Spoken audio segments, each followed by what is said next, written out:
Start small and build huge success the Disney way. I'll be right back. Walt Disney said, if you can dream it, you can do it. Always remember that this whole thing was started with a dream and a mouse. When a list is compiled of the Hall of Fame of successful people, one man has to be on everyone's list. That man was Walt Disney.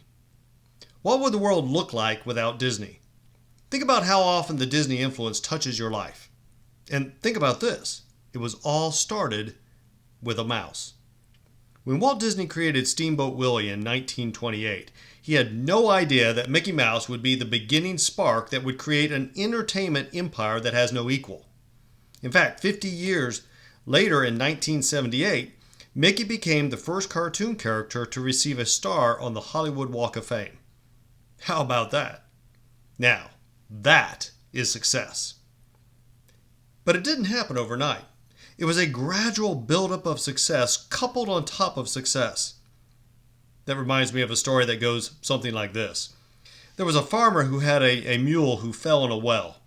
As the farmer peered down the dark, deep chasm, he could see the outlines of the mule at the bottom. The mule appeared dead. He was just lying there with no movement at all. The farmer figured the mule was dead and thought of the only logical action, which was to bury the mule in the old well. So the farmer began to shovel dirt into the well. As the first sprinklings of dirt fell on the mule woke up. He wasn't dead. He was only unconscious. Do you know what that stubborn old mule did? He shook off the dirt from his back and stepped on top of it. As more dirt fell from the shovels, the mule continued to shake it off and step up on top of it. The old mule continued to do this until the well filled with dirt, and then he walked up and out of the well. It's amazing. But you see, we need to be as stubborn as that old mule. When adversity hits us and knocks us in a dry old well of circumstance, we need to shake it off and step up. That's what Disney did. It all started with a mouse. Now you may be saying, but Mark, that is Disney. I am just little old me. Well, first of all, we shouldn't talk about ourselves in that way. We were created by God to be champions. But we have to choose to be champions. That is what Disney did. He chose to be a champion, and he chose to be successful. And so must we. Disney was not the only one who has done this. There are people every day who hit their stride and create huge successes. You start small, and you keep building.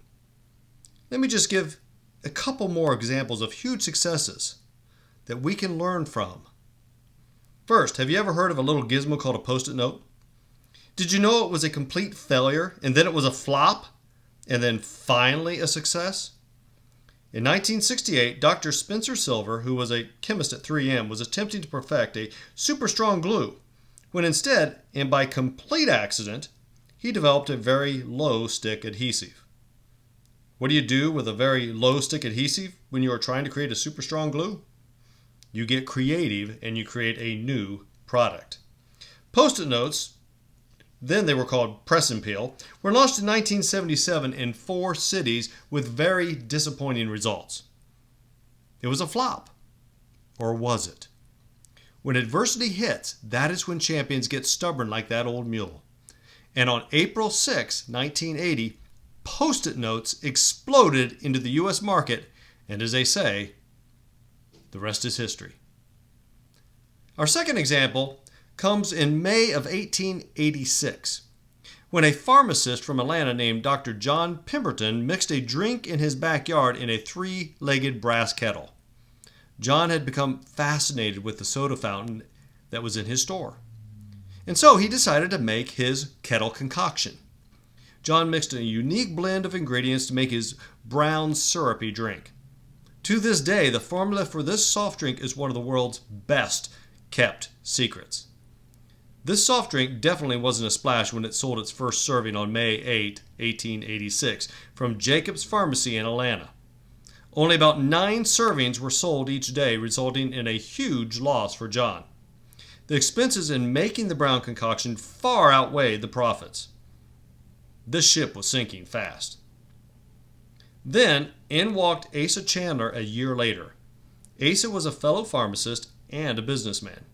In 1887, he bought the formula for this soft drink from John for $2,300.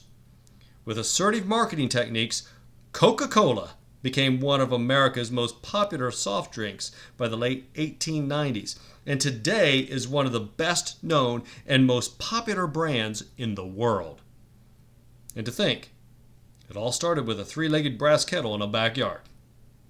So the questions are, what will you create? Who are you becoming? Choose to shake off adversity and step up out of your well. Because it all started with a dream and a mouse. This is Mark Bowser. Thanks for listening.